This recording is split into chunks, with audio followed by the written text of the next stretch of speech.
G. Good to be here. Really excited. Really excited. You know, when I'm excited, I like to do a little thing I call 2 claps in the room like this. I had that written down too. I'm like, I literally went through it all when it comes to you and just your stuff on YouTube, your stuff like, even just, I'm going to get into it very soon, but building, making sure you have the fine soil. You need sun, you need water, soil, right? That's what I'm going to get into very soon. But let me introduce you right now. Jonathan Hood, myself as an educator, I had a chance to work with the head of the game. And of course, your program ahead of the game, there's some really great things for the youth, especially the youth of minority backgrounds or being from the Caribbean, like both Caribbean. So I think that's something that definitely resonated with, of course. I'm just recording on here as well too, but just wanted to get into it. This is the First and 10 podcast. We get into your life and we'll talk a little bit more, but I want to know where everything started. Okay. You are a former CFL player, but you do so much more. You do so much more that I believe you've, in a sense, found your why that you spoke about later on, but I'll get into that. But just take me back to the start. I realized, you started, in Oakville. You actually grew up first of all, in Oakville. And when I say the name Dante Luciani, what does that mean to you? Oh man, Dante's my dog. Dante is like he is a brother to me. Dante, and he likes to take credit for it, so I'll give him a little bit of credit. He got me into football. We grew up competing against each other, playing basketball, and his family embraced me as a son, and I embraced him as well. And we're ultra competitive. I mean, I think from the first day of school, I came in fresh in like a green tracksuit, and he had his bummy clothes on, and he was like, "Who is this guy?" Stepping into my class looking like an athlete. I was the only athlete in here. I started to compete, and he played football.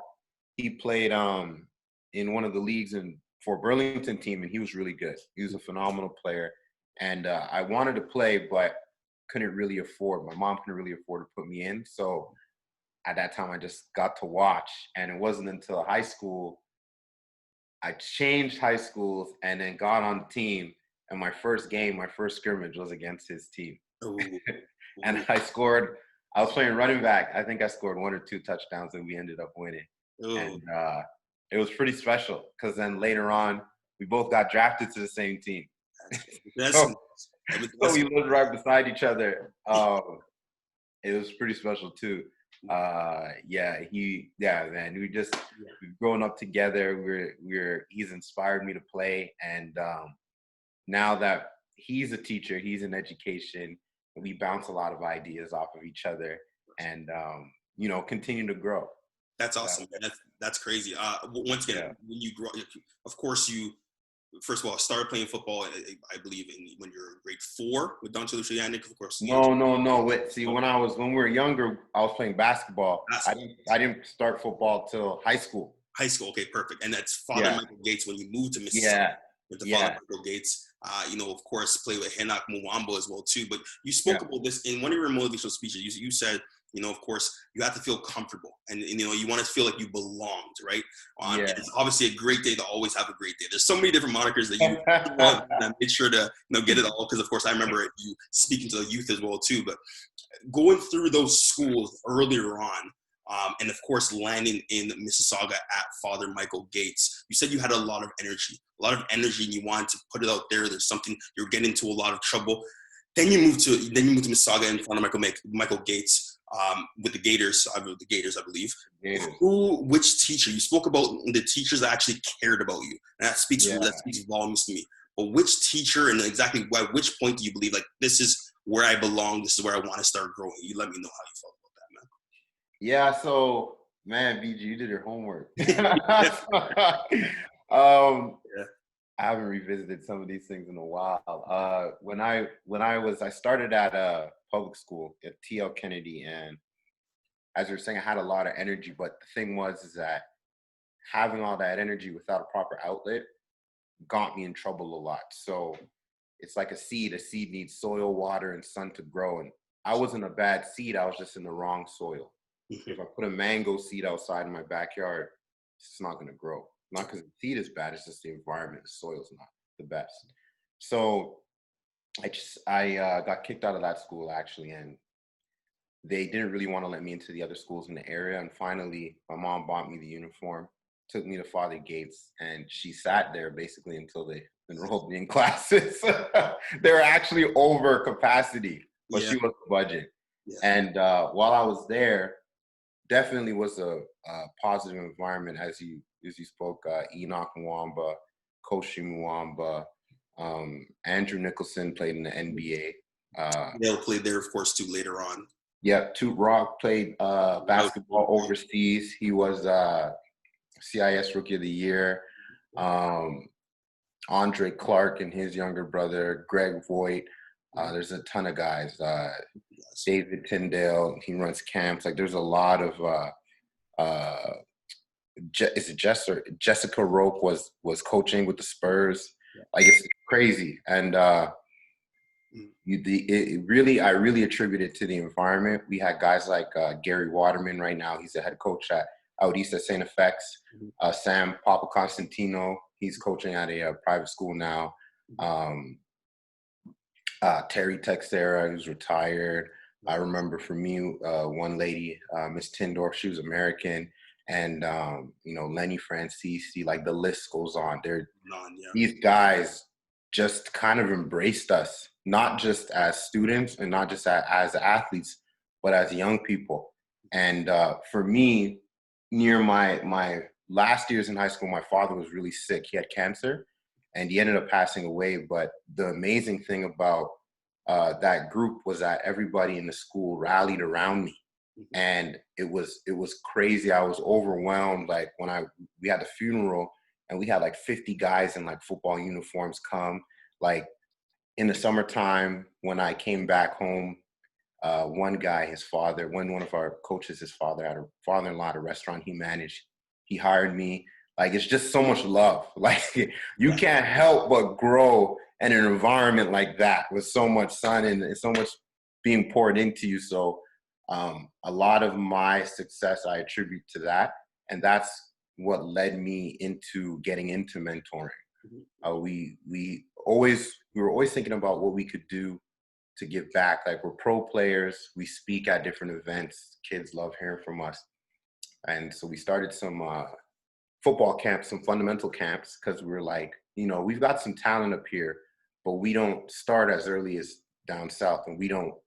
Our fundamental skills aren't perfected like theirs are. So we said, let's pour into the younger crowd so that when they're older, they're on point. And we started these fundamental skills and drills camps and speed camps. And then we had a few parents who were teachers and admins, and they were like, you guys are so great with the youth. Would you do something at my school?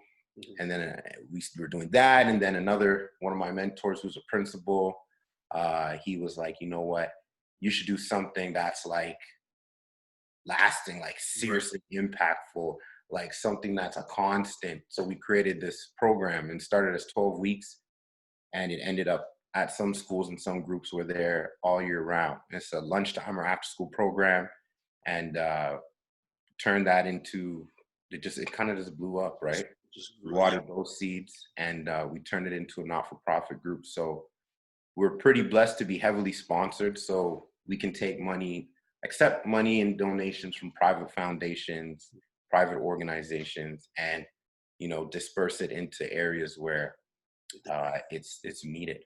Yeah, 100%. You're going on. I'm going to get to it. I want to focus on you. You're doing obviously this. You're a born entrepreneur, of course, too, right? That's just natural. It's in your blood. You're actually right. When I was younger, I think I was like 7 years old. I got a gumball machine. Yeah. And I filled it up, and I went around the block, like, selling turns, right? Quarter. And then I took my money, I put some aside, and then I reinvested, bought some more gumballs, and did it again. Just the hustler, of course, too. But let me bring back. Of course, you're in, Gates, Father Michael Gates. Yeah, you mentioned Toot Roush. It's funny. My dad, Coach Lincoln M. Alexander, basketball team, and they met in the finals that time. So Jonathan Graham, that's my dad. You probably about him. Yeah, you probably have seen him. Bald guy, probably yelling. He's gonna listen to this podcast. He's like, yeah. You definitely know him. Yeah, you most likely will. But so anyway, we played against them at Sheridan in a Rossa final. Exactly with Toot Roush. Yes. Played against Jason Roach and those other guys. Yeah. You did. So you definitely did back in the day, right? But Yeah. really cool how you mentioned all of those guys, because it's funny because me growing up in Brampton, being in Peel, we're still going down to Father Michael Gates, playing football, playing basketball. Yeah. Guys, some really cool stuff happened. But once again, this is about you.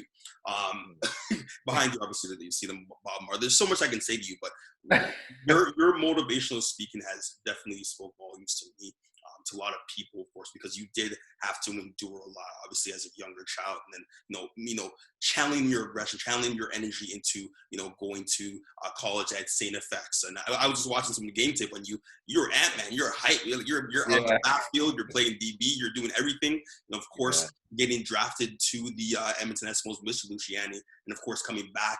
I believe you were in a practice roster for a bit, and you came back to Western and then played again, right? So really, really incredible story you have. But how did it feel when in university? And of course, you're going from Mississauga to Nova Scotia. How did you transition? How was that transition altogether? If you remember back to that time, how did that work? Because going from the GTA to a small town in Nova Scotia, that must have been something, right? Man, honestly, it was like a smack in the face, because you're working so hard at high school, and you envision this glorious and triumphant birth into university ball, and it's not really like that. Not really like that. And as a young person, I guess I had these high hopes and aspirations just from watching TV and doing my recruiting trips. In recruiting trips, they hype it up way more than it really is. So I get there, and we're there early because we have training camp, and it's dead. It's dead. And there's, coming from Mississauga, where it's a melting pot of people, right? You got black, white, you've got Indian, Asian, you got Caribbean, African, Caucasian, whatever. Over there, it's just white and black, and a very, very small amount of black people.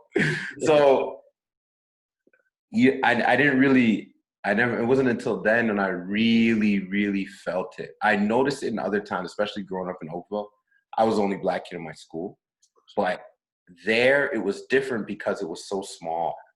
So everybody knew everybody, right? And they're so hospitable out there that it was scary to me.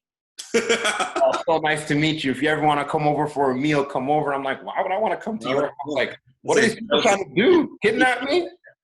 So, and then I'm coming from being like one of the top players in the country, and then going into being at the bottom of the ladder.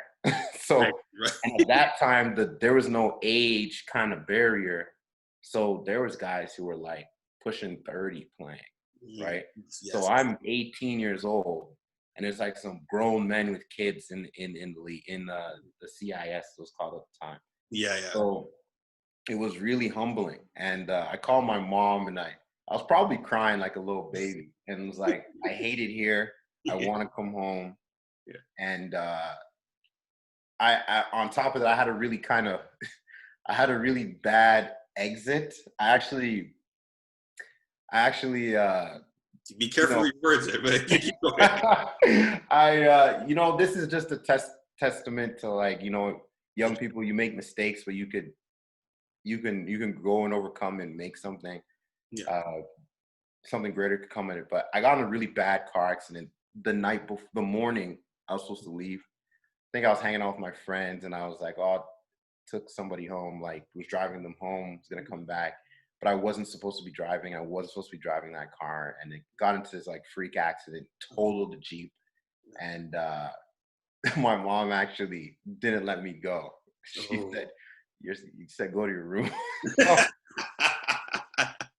Oh boy, mom said go to your room. You stay there. Jeez. So my coach calls. He's at the airport, and he's like, "Where's Jonathan?"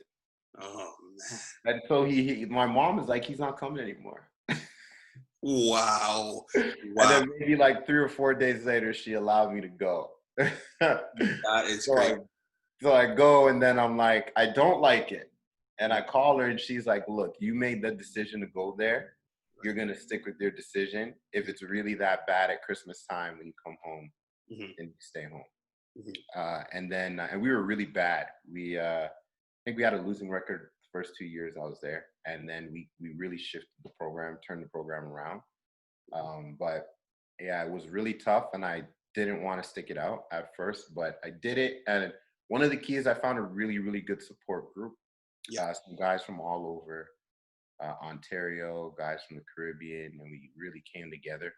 And that was really when I got serious about my faith. We had like little groups where we'd study together, you know, read the Bible together, just support each other, you know, from the heart. And it was that really helped me.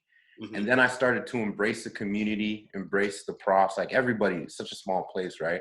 And even to this day, I'm friends with some of my old profs. If they come to Toronto, they hit me up and we go out, grab a bite to eat. That's awesome. Yeah. Yeah, that's pretty, really, really, really cool. But that's all. Like, once again, that's really, really cool. I was gonna take it back to like your mother as well too. Like role models. You are a role model to a number of students, a number of different people, especially you know, young adults as well too. You can see Tyrone, the mentor that with the head of the game. There's so many different people that you've inspired, myself included. Oh, thanks, man. No, 100%. But do you believe that your mother was the focal point? Without your mother, like she was the driving force in you know, everything that you are, getting you through all of this, seeing you, you know, right now. Who were was she the prime role model that got you through a lot of that?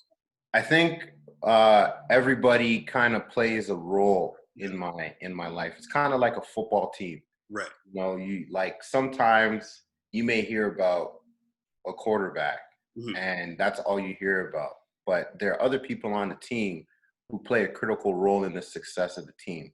Right. So I feel like for me, I'm an individual, but I had a lot of people contributing to my success. My mom was a huge part of it, right? She gave birth to me. She nourished me. She fed me, and she has this tenacity that you like you can't tell her no. And my mom, trust me, yeah. Right. Although when I was young, I couldn't tell her no then. As I got older, I was able to, you know, she probably has a soft spot for me. So I could tell her no now. But I think I had that same tenacity and grit, and that helped me. My dad, he lived in the States, and we would go back and forth during holidays. And he was both my parents were big in community. My dad was a teacher and he tutored kids. My mom ran community programs like Spelling Bee of Ontario. She did things like the Reading Circle in the community. So I grew up around those things. So they both inspired me that way. And then the mentors in school, as a leader in school, like I remember one time one of my coaches, they said, you're gonna read the announcements in the morning. And I'm like, no, I'm not. Like, you're gonna read the announcements. And I was like, good morning. Like, I was scared, man. And I thought I did a horrible job. I was like, why these guys make me do this? And then people started complimenting me. And, you know, it was they saw something in me that I never knew as a young person. So they wanted to cultivate that skill. Right. And now look, it's turned into something pretty big, right? 100%. Yeah, you say your mother, your father being an educator, your mother, you know, helping with community. So it's everything that you do right now, right? To shape together. And I'm just gonna take it to your professional career. Okay, but playing with the Ticats as well. Going into that environment, of course, being drafted to Edmonton, you have that situation. Played 6 years, but going to Hamilton and then Toronto. Would you say that both, like, in the business sense of actually being in your professional career, franchises are different? Obviously, the makeup's different, but head coach, how was that experience for going from Hamilton to Toronto? Or even just, if you start with Hamilton altogether, the community, obviously everyone down there, like they're all really big into it. You know what? It was so, actually, I'll bring it back to even Edmonton. Yeah. I was there for half the year, and I was on the practice roster. And they really liked me. They drafted me. We had a great conversation during the combine and draft process. It's just, it was a numbers kind of situation. They had to let go a few guys, and I was one of them. But the culture at the Eskimos was phenomenal. They out there, they don't have many sports. They have the Oilers, NHL. They got a pro baseball team, but it's not MLB. And so football's huge out there. And you're very noticeable as a player. Like, a lot of people knew who I was as a draftee, and they were excited to have me there. And I did a lot of stuff in the community, so the sense of community and family there was tight. In Hamilton, it was very similar. Right. They were very heavily involved in the community. The owner just loved the team, and he loved football, so we would hear from him a lot. The president there, and I think he's still there, Scott Mitchell. He's a pretty phenomenal businessman, and he also, came down to the level of the players to relate to us.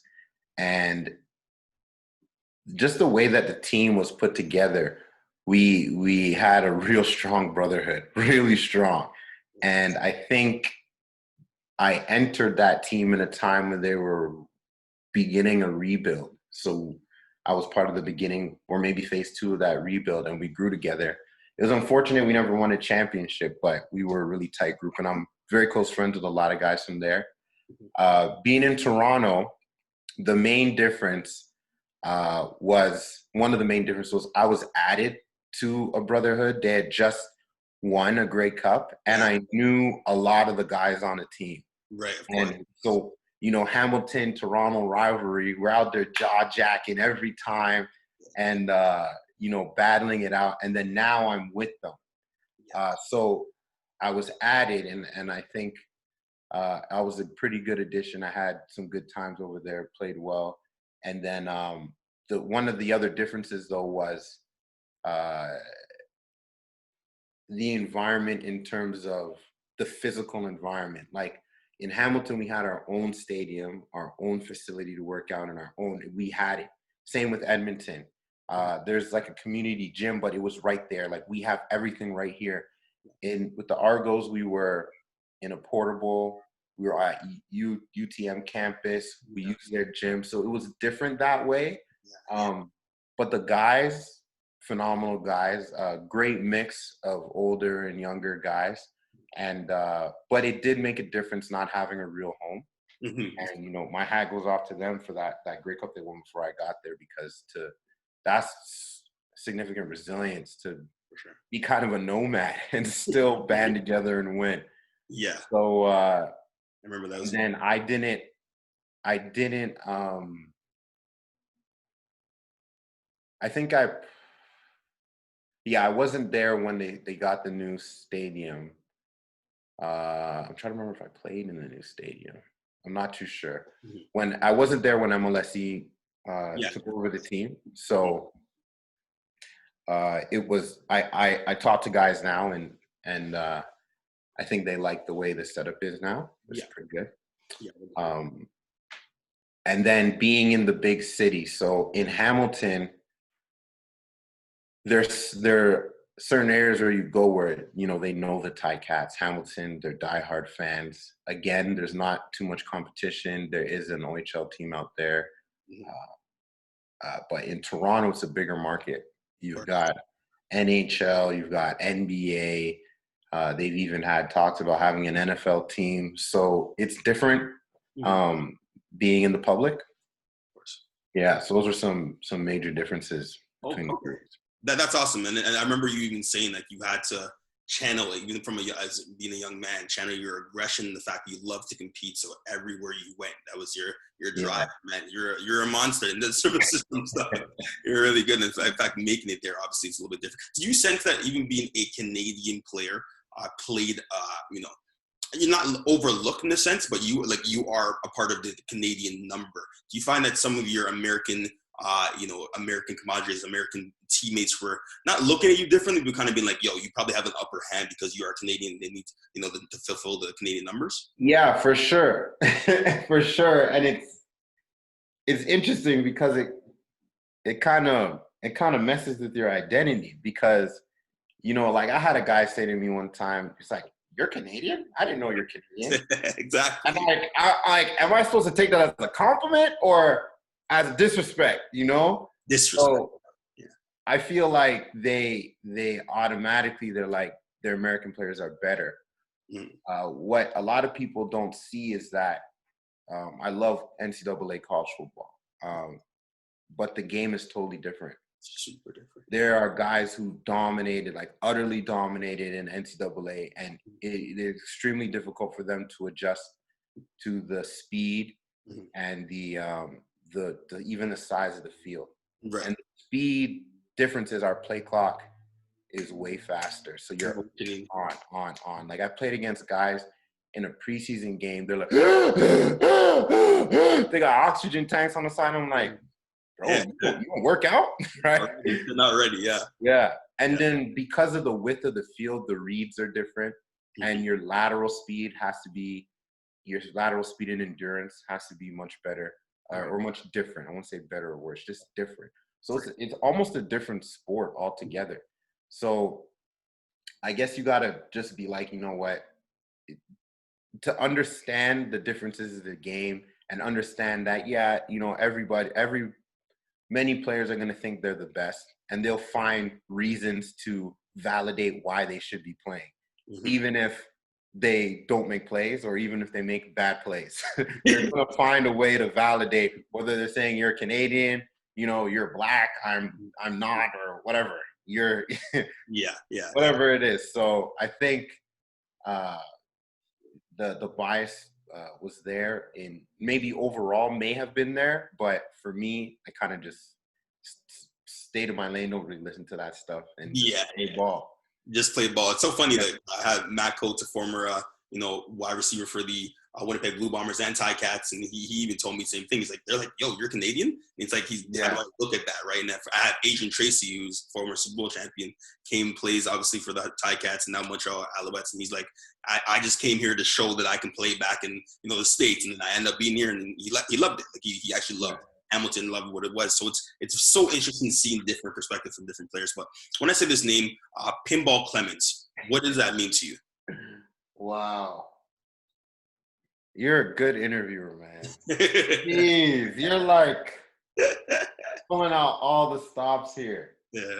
Some of my best stories. So my aunt was actually a cheerleader for the Argos.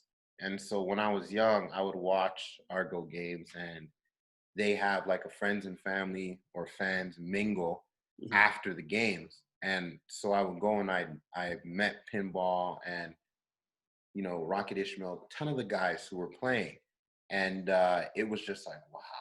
And kind of fast forward, I'm in high school, and these guys are coming now, and they're playing us in like basketball and stuff. That's so funny. And you know, we're trying to body them, and we're just getting dominated for the most part. And we had a really good team, but you know, it was all fun. And then I was always felt like, you know, I want to connect with Pinball, like I really want to. And I counted him in my mind as a mentor, even though I didn't personally converse with him. I knew him and what he stood for, and I adopted some of that into who I was, and as a speaker and as a community person, as a leader, as a role model. And one day, I think it was me, Enoch, Mwamba's brother, Coach Mwamba, maybe his other brother too, Calvin. It was the four of us. Enoch calls me, he's like, we're going to do this radio show interview for like a Christian radio station. Do you want to come? I'm like, sure, I'm not doing anything. So we did it, had a lot of fun. And this guy, Dr. Vidal registered, he's like, hey, you guys want to go to Mike's house? I'm about to go to Mike's house. And we're just like, sure, whatever. And we're driving there. I'm like, yo, who's Mike? Like, what's going on? Yeah, we just said yes to anything, like, you know? So we get to this house, right? It's a pretty nice area, pretty nice house. We go in, we're waiting at the door, like anticipating, like, who is this Mike guy? Open the door, and this guy, hey, right? And just embraces us. And we ended up spending like 3 or 4 hours there. And at the end of the conversation, he gave us his cell phone number. And he was like, connect with me, guys. And I was like, that blew me away, because it was just kind of years of wanting to connect. We actually got it. And it wasn't really our efforts that brought it. And when I started ahead of the game, I shared it with him, and he was super excited. And he's been supporting us for a number of years. And we actually have a pretty big project we're running now called Margins to Mainstream, where we work with youth who are in challenging situations. Some live in shelters, some are in children's aid, and the foundation helps pay for their education and books. And we add a mentorship component to give them the life skills so that they feel empowered to go through the different levels of life that they're going through. And it's been a pretty phenomenal journey. We've most of our youth are engaged even now via on these online platforms like Zoom and GoToMeeting, and they're thriving for the most part. So yeah, it's pretty cool. It's something to be a part of.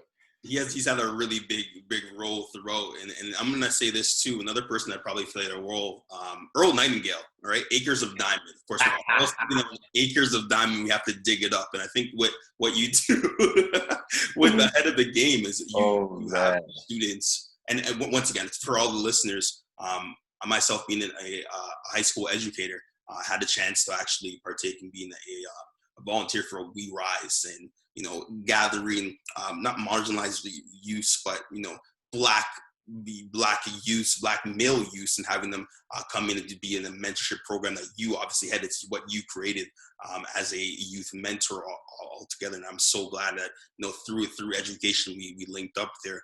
But you definitely preach that everyone has the it's diamonds. We don't know exactly why they're precious, but they are for some reason, and everyone has a chance to not look at the other person and be tell them and say to yourself, oh, I want to be like that person. You have inside of you have the greatness that you have to discover, right? Yeah. So with the head of the game that we're going to talk about right now, you said, okay, this is something that obviously was inspired by other people and telling you, this is what you got to do.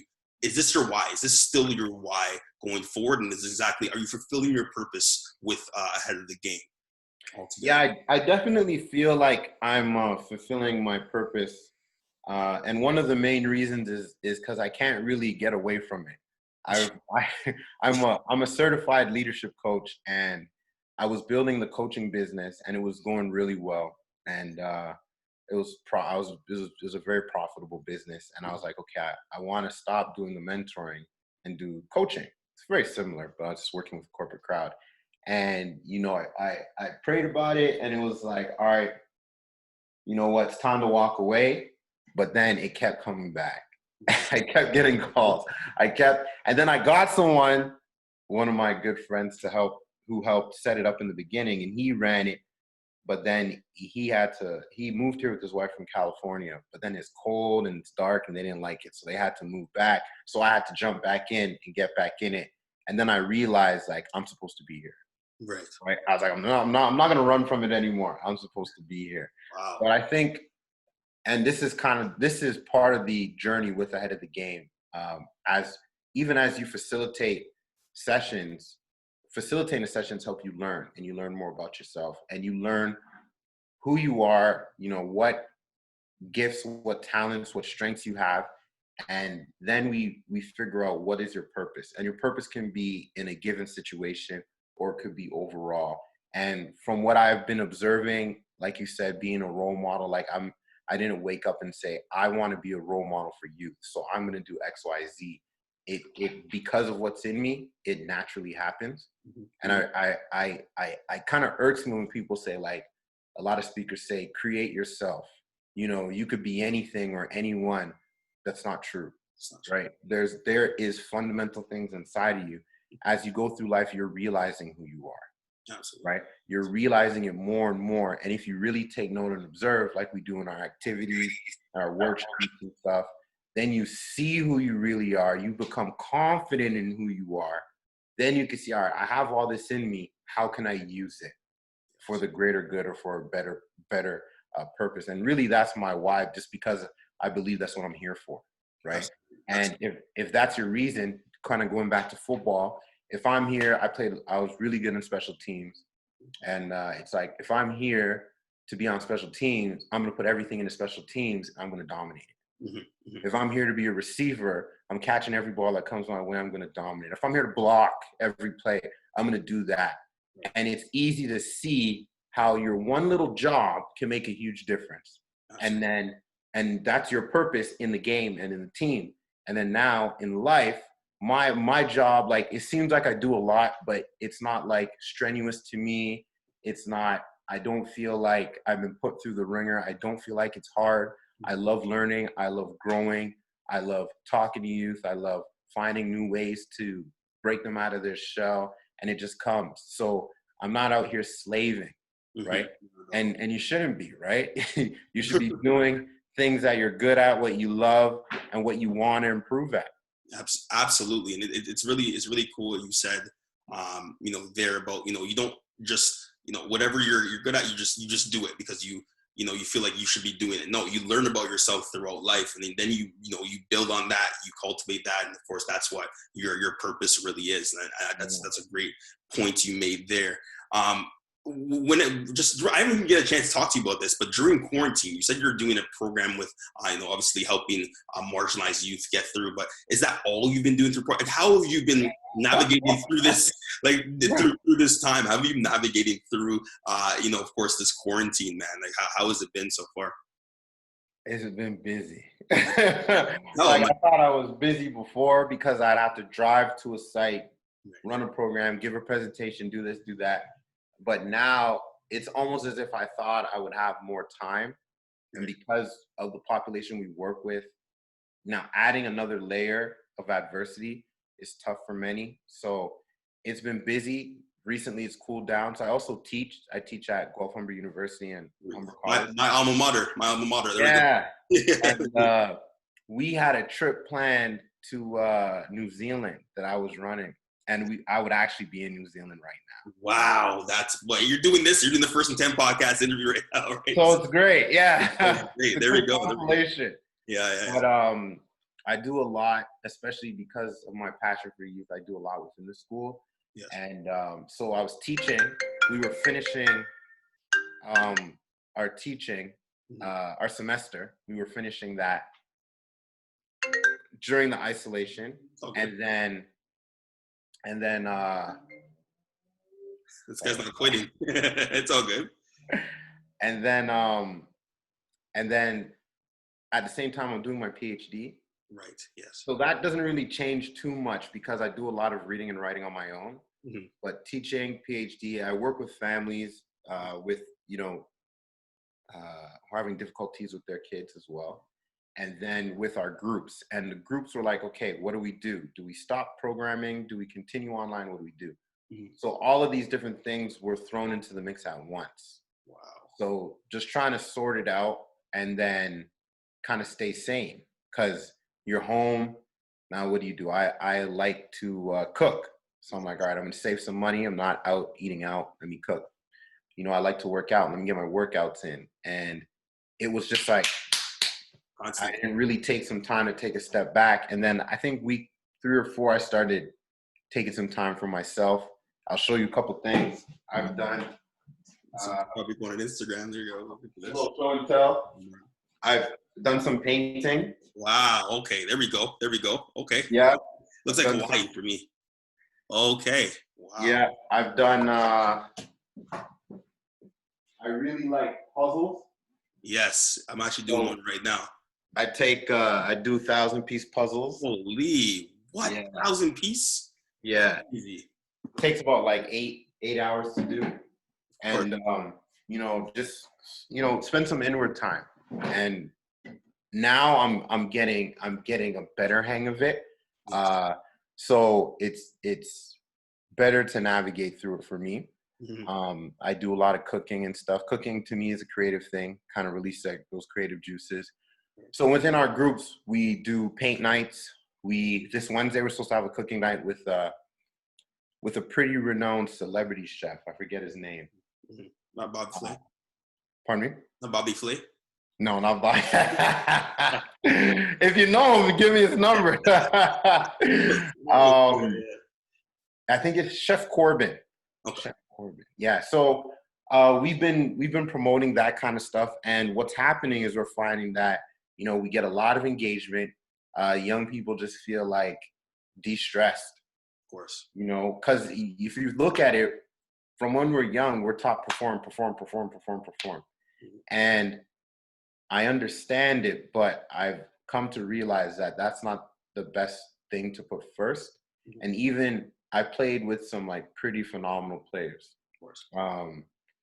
and like Jamal Johnson, Markeith Knowlton, Matt Black, Ricky Foley, and Andre Drury. Like these guys, Enoch Mwamba, Koshi Mwamba, these guys, they compete, but they have fun. Of course, they have fun all the time. You know, and if it's not